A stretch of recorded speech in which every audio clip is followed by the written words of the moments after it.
Hello and welcome to the office hours.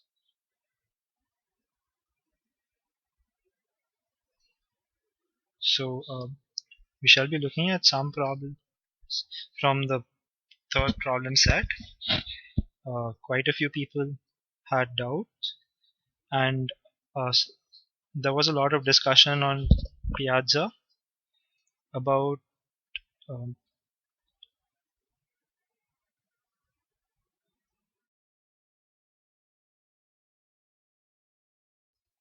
about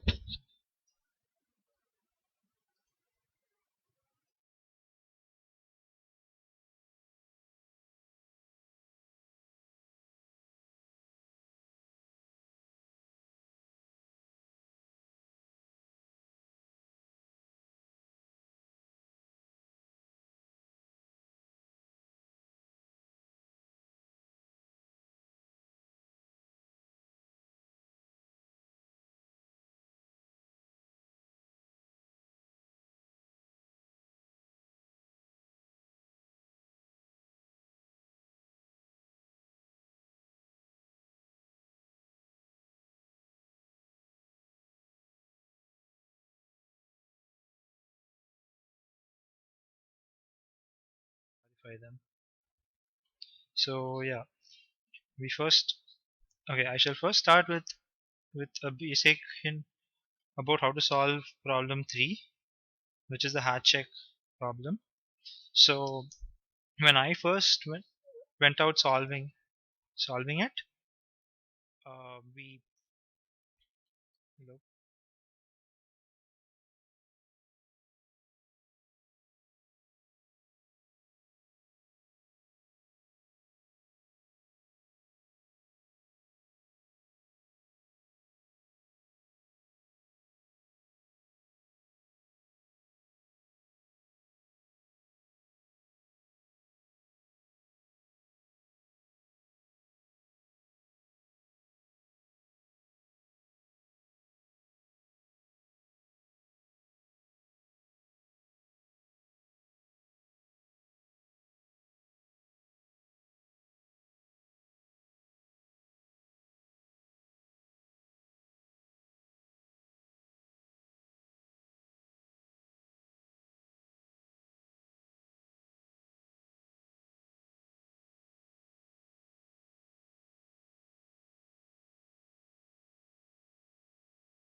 Hello? Yeah. So first, what we should.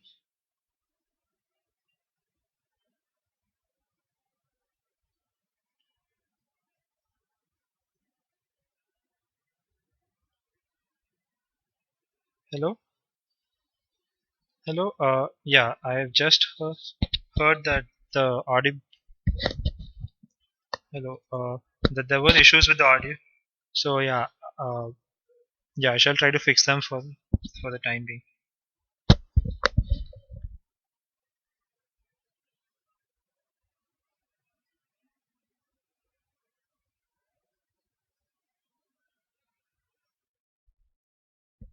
Hello? Hello? Yeah. Just 1 minute.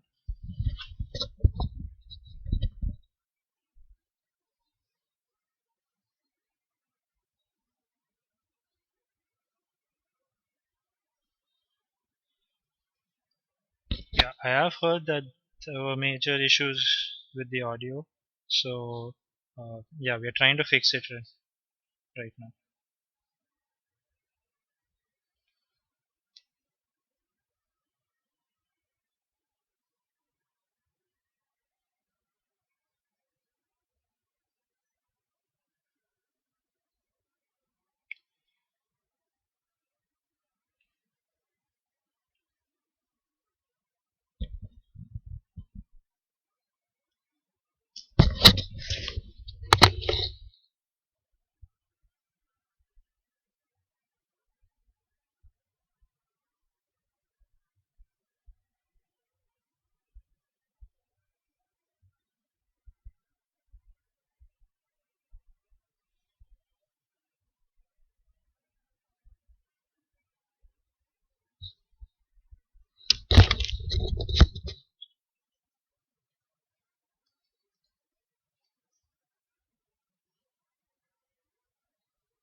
Hello. Hi. And welcome to the office hours.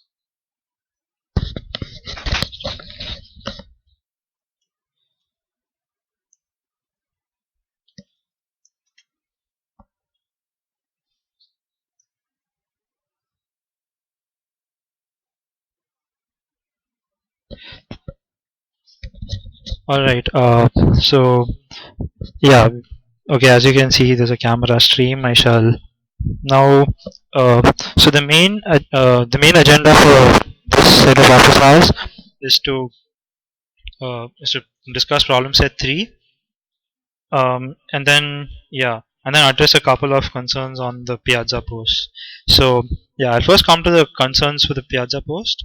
So yeah, I had mentioned at the start, but obviously my audio is inaudible. So the thing is, yeah, someone had asked about how much graph theory they'd be expected to know. Yeah, we just like to tell them that tell everyone that we didn't really start the graph theory topic of flows and the related concepts.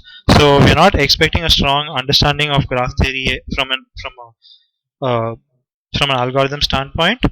What we are looking, so we are not going to test concepts like if you're going to ask like a depth first search or breadth first search or Dijkstra's, we're not going to test any of that. So the main thing is, so I've shared this document on the Piazza post. It's just a small handout by Princeton. So I found the first 3 pages as a good refresher if you just wanted to know, like, have a small glossary of what the different terms in graph theory would be. So yeah, this is the. I mean, yeah, it just talks about when do you call two vertices adjacent, what are vertices, what are edges. It's very simple stuff. It's just things that if you were to read a graph theory problem, you'd understand what is happening. So uh, yeah, I'm pretty sure everyone who's watched the Udacity videos would already know most of this, because the coverage of the Minkat theorem was very detailed. So yeah, you shouldn't have much to worry about with respect to graph theory. Yeah, the only thing is just just know the terms so that you know what you're probably dealing with. And yeah, as always, never expect constant running time for everything. So yeah, just be careful algorithmically about what you're talking about. If you choose a graph theory approach, and you should be fine for all the problems. So that was one concern. Another concern was so someone had brought up concerns about like not knowing summations of some series, like sigma 1 to n of 1 by n square, which I've highlighted here. Uh, so yeah, okay. Before I get to that, so yeah, I uh, at the time being, we shall be using mark. I shall be using Markdown to write down mathematical expressions. So as you can see, I write down Markdown on the left and it renders on the right. So hopefully you see like the main expressions that you need that are pointers to what I want to show. And I shall put these up on Piazza because they are straightly transferable. And we can, yeah. So hopefully this gives you a clue when we're talking about some math. So yeah, here someone had mentioned of a concern of not knowing uh, the harmonic sum and things like sigma 1 by I square from I equal to 1 to n. So like the inverse of the square of the reciprocal. So uh, we do not expect people to know non-trivial math. If there is a big theorem around it, we would definitely tell you what the result of that summation is. So in this case, I mean, as people who might have read will know that um, you know this the limit of this would would tend to pi square by 6, and this is not something we expect you to know. It's something that you can identify from the internet. And yeah, one thing we'd like to remind you is the problem sets are not in class exams. So when we did the courses ourselves, the problem sets took 10 hours, sometimes even 20 hours for the problem sets. Although I did the on campus version, there might be a difference and your mileage may vary. Um, we we do not expect everyone to breeze through the problem sets. So this is not like you know a linear algebra introductory course where the concepts are clear from the book and then it's just practice of getting the right answer. The problem sets by themselves are meant to teach or expose certain tricks, certain extensions of what are taught, and by no means are you expected to be able to solve them quickly. So the main aim of the Piazza posts are also to help you get familiar with. I mean, to see what other people are doing, to see what and to help and to use that to overcome any hurdles when you solve the problem. We do not expect someone to just sit in a room isolated and solve them without any feedback. I mean, if you can do that, great. But yeah, that's not a requirement for this course. And yeah, so I just thought I'd put it out there because I mean, I can see that quite a few people are very disconcerted about it. So yeah, the exam would not be long. It is definitely doable within 2 hours, and so within the time stipulated, you would be able to finish it. They do not. They're not meant to be as hard as the homework problems. As I mentioned here, the homework. Yeah, the homework problems are more detailed and they're tougher than usually what is asked in the exams. Because the homework problem requires you to come up with your own formulation, justify the formulation, make one or two key insights, and then present a solution. And most of the time, uh, it's not directly told what you should do or what won't work. In the exams, as usual, we need to be able to grade, right? So we need to be able to see who has solved the problem right, who hasn't, and people who haven't need partial credit. So in general, as you might notice in many exams, you will be more handheld in a way, in the sense that we tell you to do this or ask you how would you go about doing X, and you'd know that you have to do X and justify how you do it. So uh, yeah, if you feel very concerned about not keeping up with the course, the exams are definitely going to be just an extension of the Udacity videos and the videos that Professor Priby has shown us. So uh, yeah, do not lose hope. That's something that I'd say. Uh, so now let's get to some other problems. So first, yeah, the question 3.2 is something that people had asked uh, for some hints. So the thing is, yeah,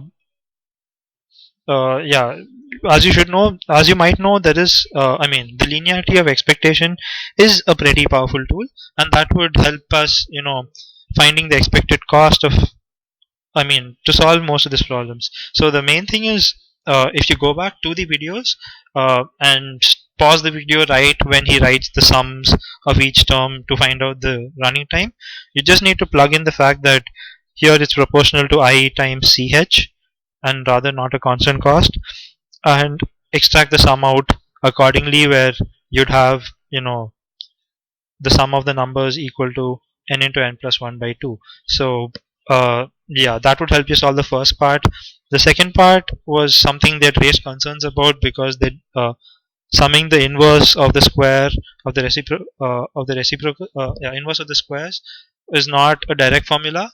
And so the thing that you need to realize is that you are trying to calculate an upper bound on things. So if you find out that you can bind it, that if it's bound by a constant, you can ignore it. And this sum of squares, that's exactly what happens. You can show that it's bounded by other means too, if you use geometric series and stuff like that. We don't expect people to go through all that work in an exam. In this case, I'm pretty sure, with the internet as your friend, you would find out that the sum of that series is bounded by, I mean, it tends to pi square by 6, as I've mentioned here. Sorry for the typo, it's pi square by 6. So yeah, now the thing is, yeah, so in the exam, something like this would definitely be told to would be given to you beforehand, or we would tell you to leave it at the summation stage and not waste time. We realize that the exam would be something that is time sensitive. So knowing, I mean, yeah, so yeah, we shall not you know burden you with things that are not core to the problem as such. Yeah, so question 2 is, yes, it's mainly about using the linearity of expectation. Then someone had expressed concerns about question 3, the hat check problem. So Yeah, when I looked at the problem and I tried solving the probabilities, I ended up usually getting stumped at, or or rather, I got diverted by trying to calculate the conditional probabilities, and the calculations became very messy. So, the key thing that I would mention is that, um, is that the linearity of expectations does not require the events to be independent. Even in an independent setting, you would not need to calculate the conditional probabilities. So, a way to look at it is that when you calculate the expectations, you are factoring in the expectation of a random variable factors in all the events that could, affect it. So, in this case, in this case, you're completely fine summing them up. And so, what, and as usual, it usually helps, to start off with a smaller set. Like if you had three people, what would be the expected number of people who find it? If we had k people, how would we find it for one person? And then you realize that all the people are symmetric, so the expected uh, so the expectation of the number of times the person one has his thing would be equal to the expectation of that other people have it. So uh, yeah, so that should, you know sorry, yeah. So as you, and then you can then use that to, sum up the uh, identities, and you should be done. So coming to, so now we've looked at problems 2 and 3, and the main crux there is using the linearity of expectation. um so now coming the other another question that everyone had some doubts about was question 6, which was about the prime numbers. So yeah so the thing that we need to uh, use very well is the hint. So the hint tells us that, just a minute. uh, uh,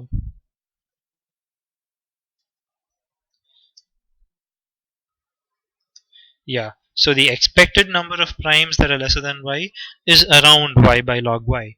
So this, so you're expected, so if we use that and we apply the same thing to x, we realize that the expected number of things in the interval, uh,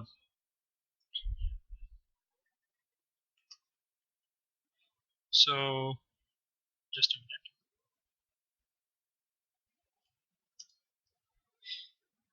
Oops. Yeah. So just,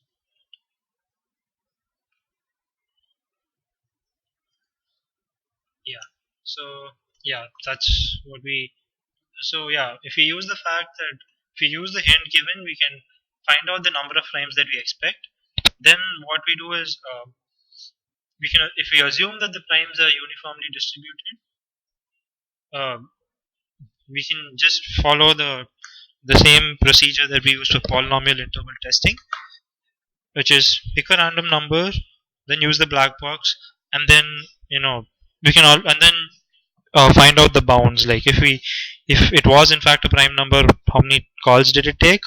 If it wasn't a prime number, what was the probability that we got it wrong? If it was a, and how many calls, how many calls would it take in the worst case? The procedure is the same as what we've done in the polynomial identity testing. So we can just extrapolate from that. The main thing is, is to not overburden yourself with this question. If you noticed, we didn't ask you to give us an order n solution, or some, or a tight bound or anything. So this was just meant to test whether you understood the polynomial interval testing, and whether you can extrapolate it or apply it to a new problem. So I guess that, so that was all I wanted to say about question 6. Just a minute. Just just a minute.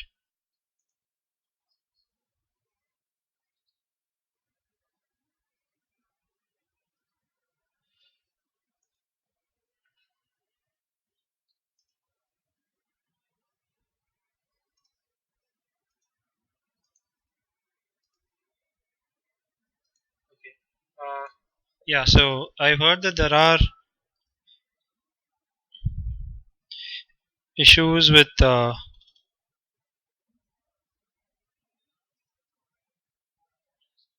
yeah, issues about looking at the math. So yeah, I hope the yeah, I shall put these up on Piazza. I should lean. I mean, and and explain each question. What I mean, what I said around each question. So yeah. So now coming to question. Yeah. So now I shall address the elephant in the room. That's problem 3.7. We don't. Okay. So yeah. So right now, so what we'd like to admit was that the problem was somewhat ill-posed. Now, a lot of the solutions in Piazza went a very long way towards trying to solve the problem. However, in randomized algos, as you notice, because we're dealing with probabilities and things like that, we need to be very clear about everything that what is the sample space when you're conditioning, what are we conditioning on, what are we assuming is normally distributed, what are the distribution of events. So yeah, so I think there were lots of problems about that. So yeah, what I'd like to qualify about the question is that if you can see what is highlighted, we know beforehand that H and G have the same number of vertices. So this can anyway be tested in order one time, in an order one call rather, because we have G explicitly at hand. So we can count the number of edges and then just query all, like send a query with all the vertices, and we should get the we should and then we can test whether they have the same number of vertices. So if they don't, we just know we know that H is not equal to G, and so yeah, now assuming that that is the case, we can go forward. So the thing is, uh, what you might have realized, so a couple of pointers here. So the question asks for an order log v algorithm. So usually a nice thing um, to keep in mind is that you can achieve something, and this is true even of deterministic algorithms.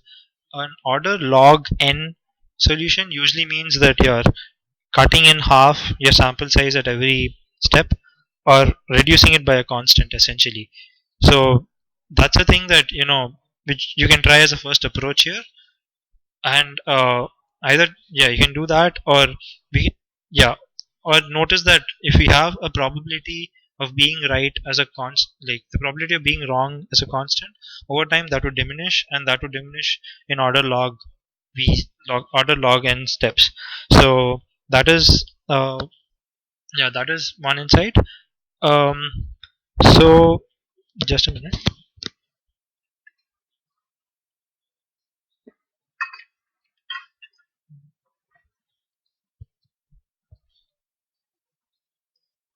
So yeah, so I was looking at the problem over the last 2 days and thinking about a few approaches to do it. Uh, yeah, so I mean this is an approach that I came up with. I haven't vetted it completely for mathematical. Uh, I mean, in a rigorous mathematical sense, but I should just walk you through this and hope this probably starts a discussion, or I hope I mean, even if I'm pointed out wrong, that's great. We at least know what works and what doesn't work. So my main crux is that like what we want to reduce the probability of being wrong by half every step. So now what I shall do is so yeah, we have the so a clue to the problem is the first part of the question. It asks us to implement a deterministic algorithm that correctly checks whether G equal to H in order v space v square calls to the black box. So what we are going to do is uh,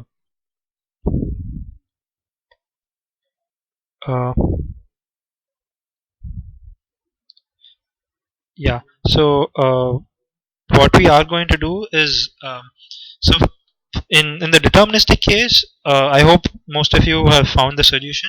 So it's you just get the set of all vertices of G, all edges of G, and for each edge get the corresponding two vertices, query the black box, and you can definitely check whether each edge has a corresponding edge in H, and you get the uh, and you can find out deterministically. So in a randomized sequence, uh, what I'm going to do is follow a similar approach, but with a twist, which I at the start. So the main thing that we see is so so I shall get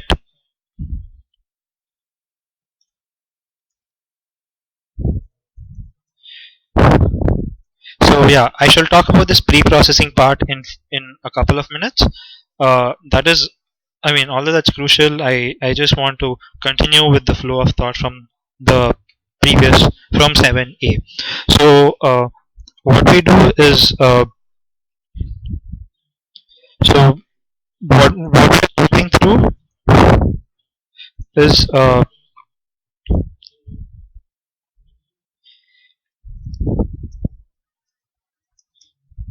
random.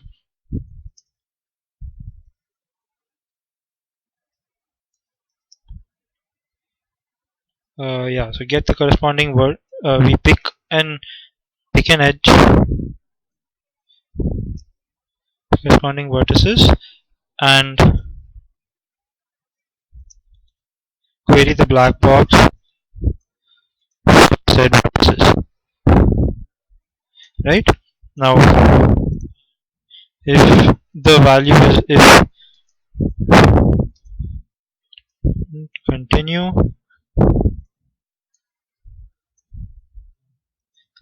let's break. So this is pretty much like this is very similar to what we did for the deterministic case. The only thing is I'm going to loop this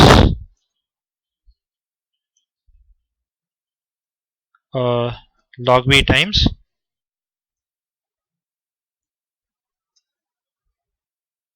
Yeah. So now the thing is, as we can see, now if we assume that, so let's call the number of edges that the G has as M,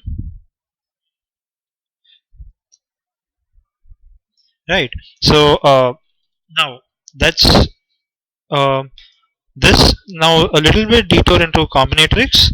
What we shall do is so now we have n vertices. So how many possible edges can we have?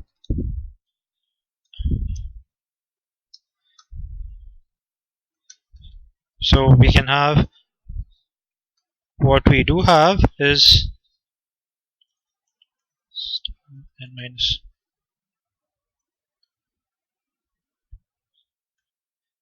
right?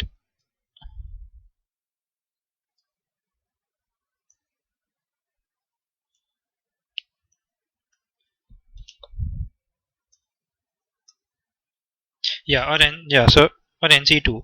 So now let's uh, so now given that we know that both G and H have G and H have M vertices, so what we want to find is given two vertices, probability that H has an edge there.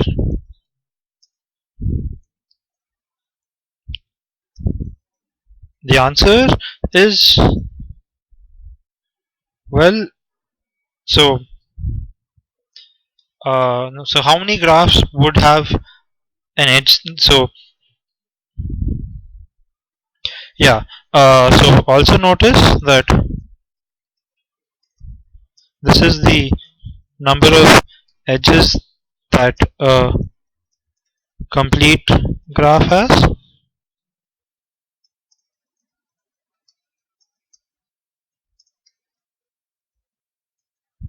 So yeah, okay, I must repeat again, this question was not trivial. You will not be asked a question this hard in this exam. Yeah, so the thing here is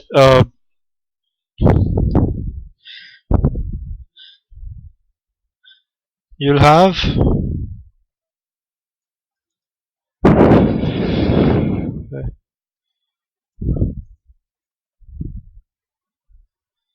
m by maximum number of edges, that is n times n minus 1 by 2. So yeah, so this is the probability, right? So let's call this yeah, so the problem is if we had a complete graph, this number would be equal to 1 in a complete graph.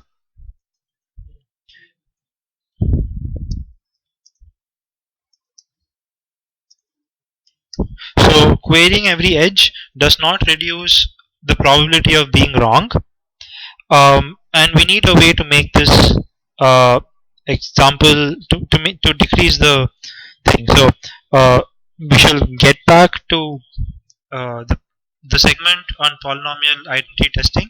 So I'll just map out a case. So if h equal to g, all calls will return true. This seems good. Now if h is not equal to g,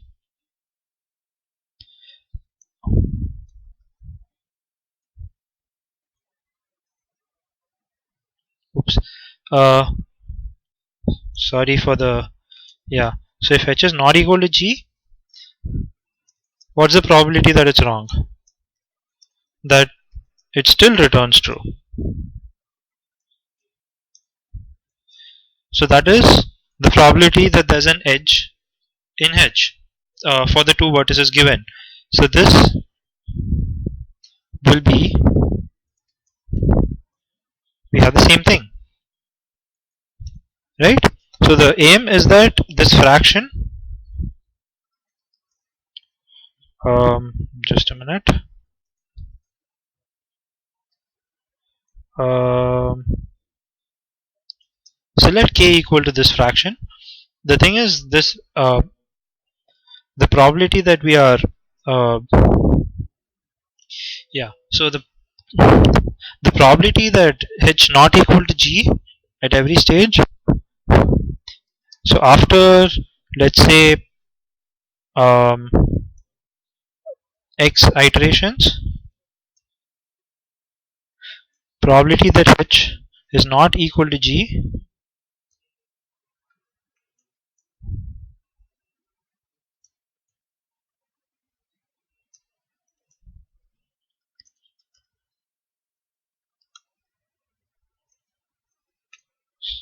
right? So yeah, the point is, in a complete graph this is equal to 1, and we would need a way to, we want the value k to have an upper bound, a constant upper bound, so that it dies down very quickly. If we know that it dies down by a constant amount every, uh, if we know that it dies down by a constant amount every iteration, then we can get below a threshold in a certain number of iterations. So uh, just a minute, I'll have.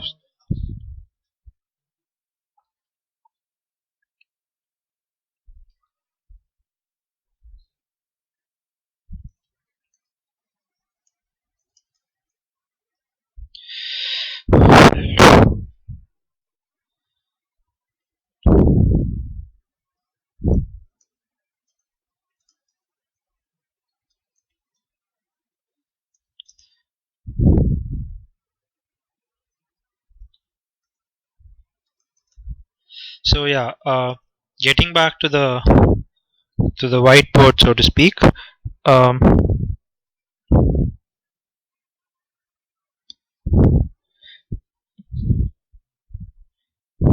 yeah. So now, as we can, so we want k to be, lesser than a certain number. So this is where the pre-processing part should help. So what we do is that we shall see if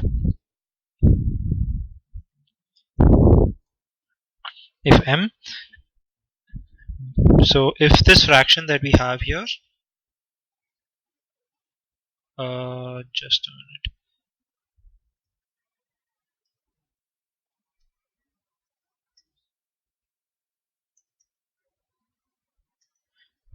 1/2. Okay, if this is the case, what we shall try to see is check if,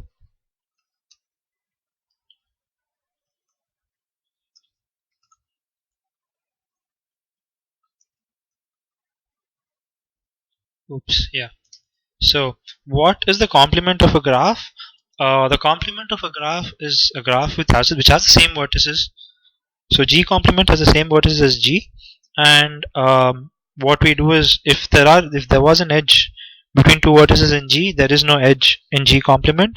If there was no edge between two vertices in G complement, in G there will be an edge in G complement. So it essentially has n choose 2 minus m edges in G complement. So what we are doing is we are essentially ensuring that the G complement that we have here will have less than half of n choose 2 vertices. Either G or G complement must have less than n by 2 vertices. And once we do that, so the reason why I'm doing that is because we can still check for number of edges in H complement. Uh, it's a trivial, I mean, it's not a very hard math, and using that we can uh, so yeah, using that we can still continue with our previous algorithm, but the main thing is the value of k here would become lesser than half, so will become lesser than or equal to half. So now what happens is, if we do use the complements, what do we make of the black box output? So if the out sorry if the input had, let's say, um, sorry had v naught vertices, and the yeah, had v naught vertices, and the output was e0 edges, uh, was e0 edges. um,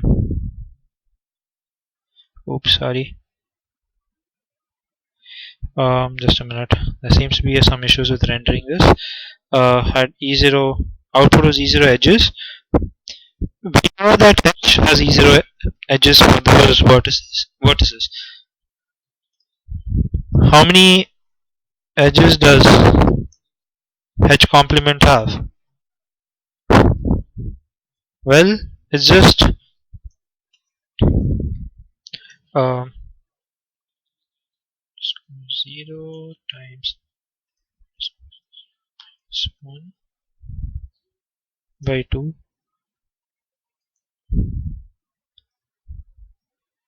So we know that C will have these many edges. So what, with a small subtraction, we can find out the number of edges that H complement has. And using this, we can compare it to the number of edges that G complement has. And yeah, we can continue this algorithm as before. But the main crux of the issue is we have ensured that K, which is m by n choose 2, is less than or equal to half. So at every stage, the probability that H not equal to G would decrease by half at every step. And using that uh, crucial crucial factor that it decreases by, we can achieve an error of less than 1 by v square in log n, in log order log v calls to the black box. So yeah, I shall touch up this solution. I can understand if it's not at all clear right now, so I shall touch it up and put it up.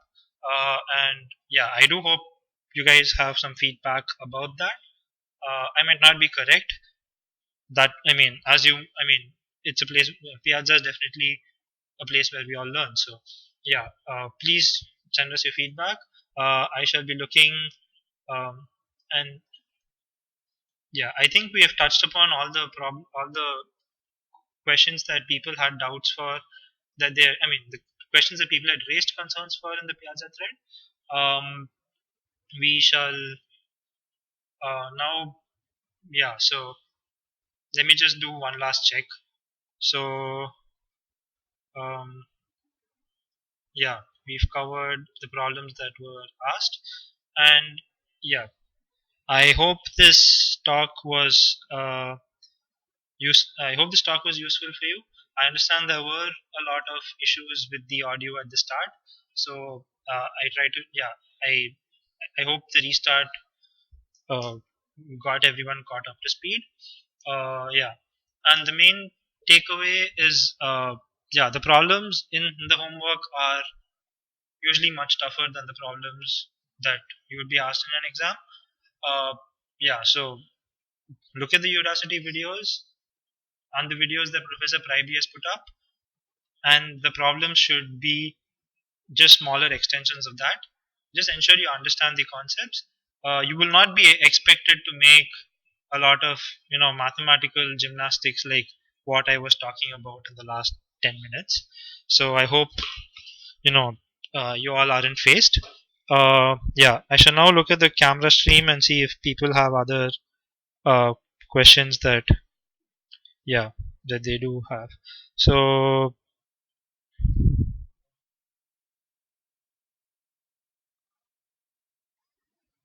um, okay, I see that the questions were more, yeah, were about the audio.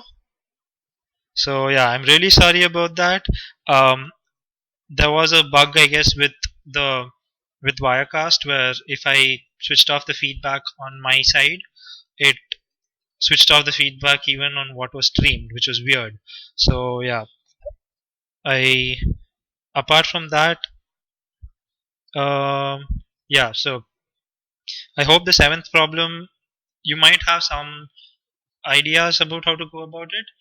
The discussions for the seventh problem, in fact, did teach me a lot because I spent quite some time in the last couple of days, just trying to figure that problem out. So yeah, do not be disheartened by the Piazza posts, by the problem sets. Yeah, so I hope you found this office hour helpful for you, and that it cleared the doubts that you had. Um, for all the problems except problem 7, I did notice that there are pretty good solutions of them on the Piazza post. So yeah, which is why I just walked over the main insight or the main thing you might need. Yeah, so hopefully I mean, you find the Piazza post fine for those things. Yeah, so good luck for your exams. See you soon, and yeah, hope you have a good time. Thank you.